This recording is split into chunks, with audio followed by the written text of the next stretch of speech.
喜爱台剧、热爱台剧的观众们，欢迎您来到 YouTube 的台剧情报室。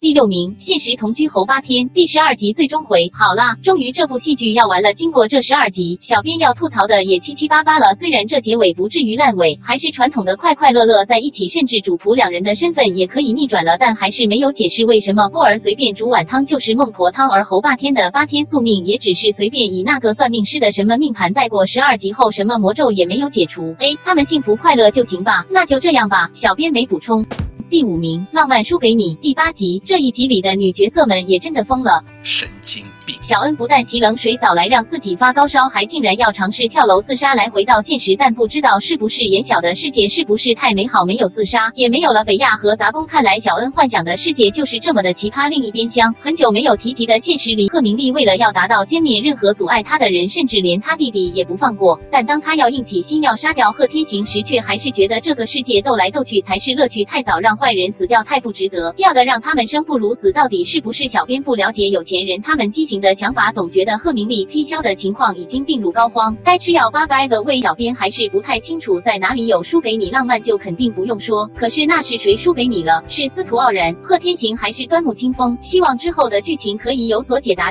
第4名，违反校规的跳投，第3集。看来这支篮球队的人手也有点不足，先不论什么马凡氏症，要勉强让一个体能不太好会气喘的人上场，也似乎是没办法之下的办法。然而张建一却似乎能够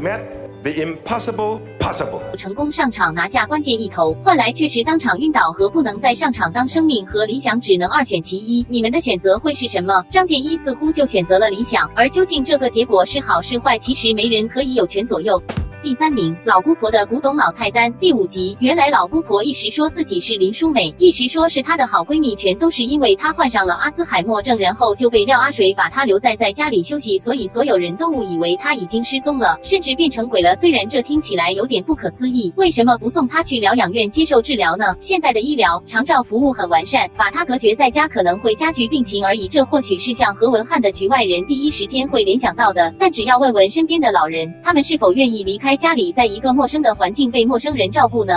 第2名，三春记第2集。嫁入新家的月娇跟老区的家人的冲突越来越厉害，她为了要融入这个新环境，不但改变了生活习惯，甚至还装备自己，让自己可以看得起配得上。例如说自己是从中山大学毕业，是受过高等教育的斯文人，但她在家里还是少不免跟儿子起争议，儿子甚至还因此而离家出走。这也难怪，叫了20几年的妈突然换成另一个人，还要装作跟老爸很熟的样子，甚至还要改变他们一家的生活习惯。大家都是为老区好，却终究弄得家庭破碎。幸好月娇也终于明白到要懂得忍让，才不会让命里的最后一个男人离开。看来家庭关系这门课真的是人生的必修课，你永远都不会知道什么时候才可以毕业，也不知道什么时候会被当掉，但每个人的课本也是有他们独特的版本。当家里每个人都能够坦诚相见时，也许这才算及格吧。第1集，我的婆婆怎么那么可爱？15至16集，这个礼拜的收视终于破3。首先要恭喜一下，这2集里 CEO 为了要守护真鹤斋，就算那并不是属于他的地方，但当他一想起他的亡夫秉信，因为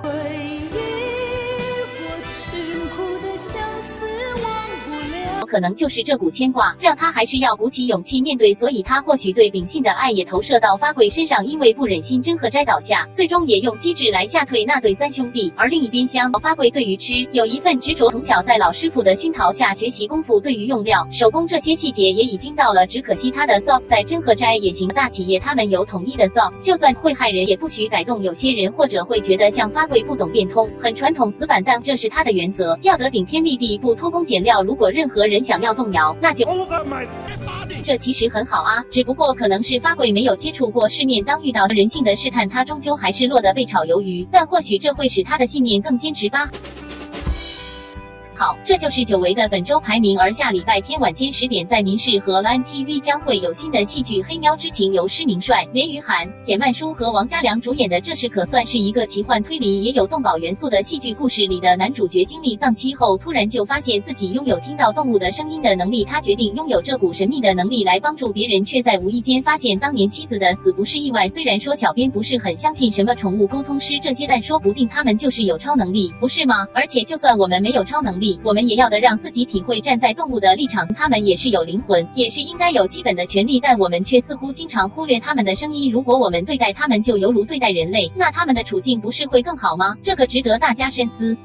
台剧情报室，我们下次见。